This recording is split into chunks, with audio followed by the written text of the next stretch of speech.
Have you ever heard a story that just sticks with you? A puzzle with no solution that crawls under your skin and stays there?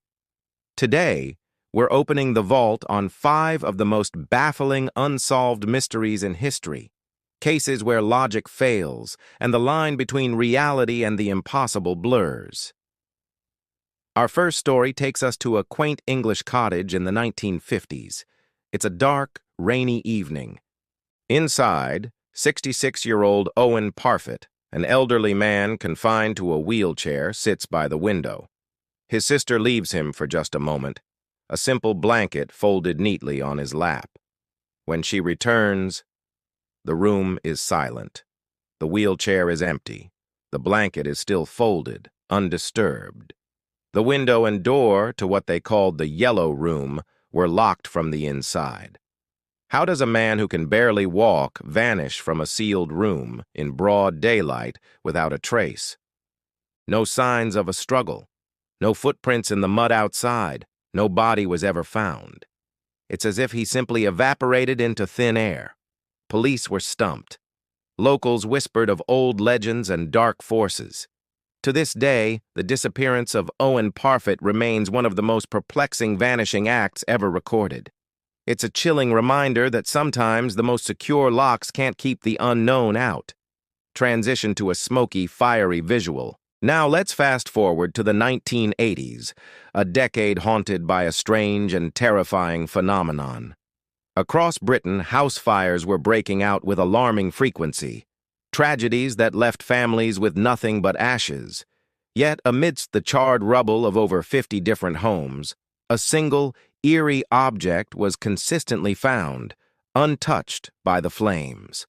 A mass-produced painting known only as The Crying Boy. Firefighters would pull this print from the wreckage, completely unscathed, while everything around it was incinerated. The story spread like wildfire, pardon the pun.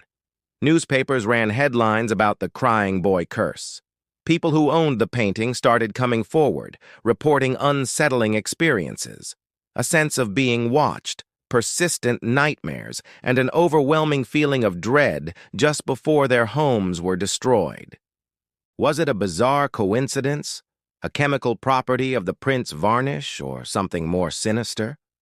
Psychics claimed the artist had captured the tortured spirit of a young orphan, forever bound to the image. Whatever the truth, thousands of people, terrified of the curse, held mass bonfires to destroy their copies. But even then, some claimed the prints wouldn't burn. A simple piece of art became a national symbol of fear, a mystery that still sends a shiver down the spine. Shift to a snowy historical setting. Imagine waking up on a cold winter morning in 1855 in the quiet county of Devon, England. You look outside, and the fresh snow is marked by a single continuous line of footprints. But these aren't human. They're hoof prints, cloven, as if made by a two-legged creature, and they don't follow any normal path. They go straight over 14-foot walls, across the tops of snow-covered roofs, through solid haystacks, and even in and out of tiny drain pipes. These tracks, which became known as the Devil's Footprints, stretched for over 100 miles, appearing in more than 30 different villages in a single night. Panic spread. Villagers locked their doors, convinced Satan himself had walked among them.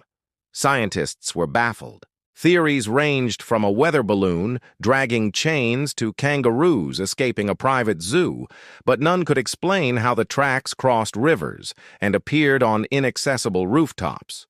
Priests held services to ward off the evil they believed had visited them. For weeks, the event was all anyone could talk about. Then, just as mysteriously as they appeared, the tracks led to the edge of the sea and simply stopped. What creature could walk for 100 miles in one night, defying gravity and logic, only to disappear into the ocean? The Devil's Footprints of Devon remain a stark, chilling question mark left in the snow. Transition to a modern desert night scene. From the past, we jump to a mystery that's happening right now. In the quiet, high desert town of Taos, New Mexico, some residents are plagued by a sound. It's not loud, but it's constant. A low-frequency, persistent hum that's been described as a distant diesel engine or a deep thrumming. They call it the Taos hum. The strange part, only about 2% of the population can hear it. For those who can, it's maddening. It causes dizziness, insomnia, and anxiety. They can't escape it. Yet when scientists arrive with sensitive sound-detecting equipment, their meters pick up nothing, absolutely nothing. The hum seems to exist only in the minds and ears of the afflicted. This isn't just in Taos. Similar hums have been reported worldwide, from Bristol, England, to Bondi, Australia. Theories are all over the map: secret military experiments, tectonic plate activity, mass hysteria, or even tinnitus on a community-wide scale. But after decades of research, the source remains a complete enigma.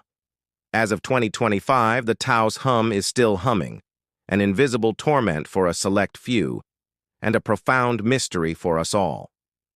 What would you do if you started hearing a sound that no one else could? Shift to a 1970s suburban setting focusing on a mailbox.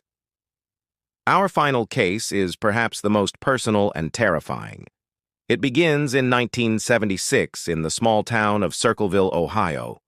A school bus driver named Mary Gillespie opens her mailbox and finds an anonymous letter.